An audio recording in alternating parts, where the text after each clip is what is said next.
Konsumen di berbagai belahan dunia kini memiliki tingkat kesadaran dan tanggung jawab yang semakin tinggi. Mereka mengurangi atau bahkan tidak mau membeli barang-barang yang dalam proses produksinya tak ramah lingkungan, merusak alam atau melanggar hak asasi manusia. Kesadaran konsumen adalah gerakan global yang makin meluas. Salah satu yang menjadi perhatian konsumen adalah kondisi kerja di pabrik-pabrik. Istilah sweatshop atau pabrik dengan kondisi kerja yang tak dapat diterima telah menjadi sorotan. Konsumen yang membayar mahal merasa berhak mendapat jaminan bahwa barang-barang yang mereka beli diproduksi secara bertanggung jawab. Salah satu syarat dari kondisi kerja yang baik adalah kebebasan bagi para buruh untuk berorganisasi. Freedom of Association atau kebebasan berserikat merupakan hak asasi manusia yang dilindungi oleh Universal Declaration of Human Rights. Di Indonesia, kebebasan berserikat dijamin melalui Undang-Undang Nomor 21 Tahun 2000. Namun demikian, peraturan tersebut belum mengatur secara rinci implementasi dan kebebasan berorganisasi. Di lapangan masih kerap terjadi beda pandangan dan konflik. Akibatnya aktivitas kerja terganggu, proses produksi terhenti dan ini merugikan semua pihak, baik itu pabrik, para buruh maupun perusahaan brand pemesan produk. Guna mengatasi masalah ini, kini telah hadir Freedom of Association Protocol atau FOA Protocol. Ini adalah kesepakatan yang ditandatangani oleh perusahaan pemegang merek, pabrik-pabrik pemasok di Indonesia, serta serikat buruh. FOA Protokol menyepakati dan merinci pelaksanaan kebebasan berserikat di tingkat pabrik. Dengan adanya pengaturan secara detail, pelaksanaan kebebasan berserikat di pabrik jadi lebih jelas. Freedom of Association Protocol dibuat dan disepakati bersama-sama oleh brand, supplier, dan serikat buruh melalui proses negosiasi yang panjang. Difasilitasi organisasi nirlaba internasional, Oxfam, dan jaringan Playfair International, dialog yang mempertemukan ketiga belah pihak sudah dimulai sejak tahun 2008 dalam sebuah pertemuan multinasional di Hong Kong.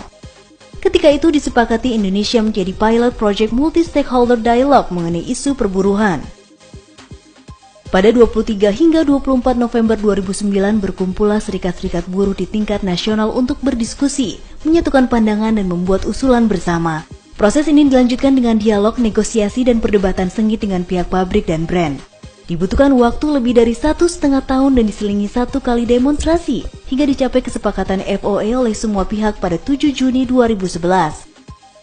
6 brand aparel olahraga global yakni Nike, Adidas, Puma, Fatland, Asics, dan New Balance, 4 pabrik pemasok di Indonesia, serta 6 serikat buruh yakni KSBI, SPN, SBSI Gartex, GSBI, dan SPTSK Reformasi menandatangani kesepakatan ini.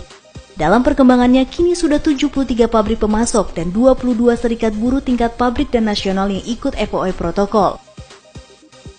Lalu pada November 2012 telah disepakati Standard Operating Procedure atau SOP untuk Komite Pengawasan dan Penyelesaian Perselisihan yang akan memudahkan implementasi FOA Protokol di pabrik-pabrik. Setelah itu kita memasuki masa sosialisasi dan pelatihan untuk komite-komite di tingkat pabrik. Harapannya dengan pemahaman yang lebih baik di tingkat lokal, implementasi kebebasan berserikat dapat berjalan semakin baik.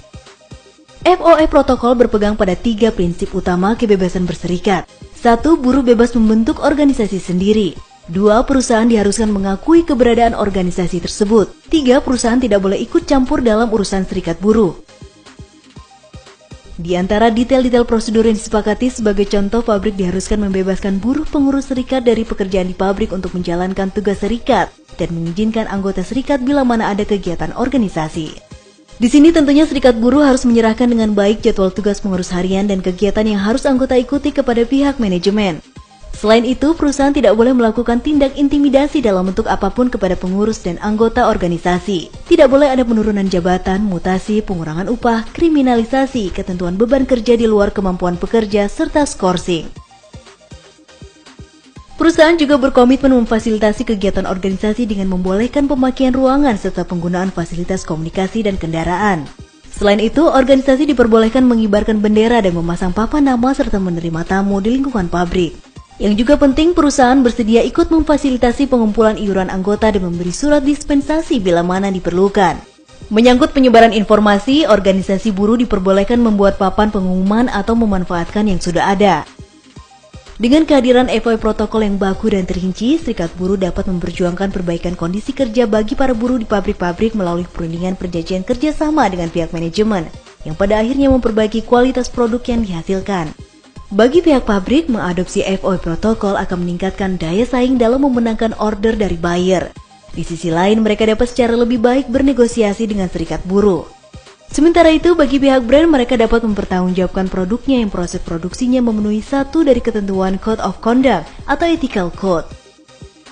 Bagi konsumen di seluruh dunia, FOI protokol memberi jaminan dan pilihan untuk membeli produk yang dibuat dengan menghormati hak kebebasan berserikat.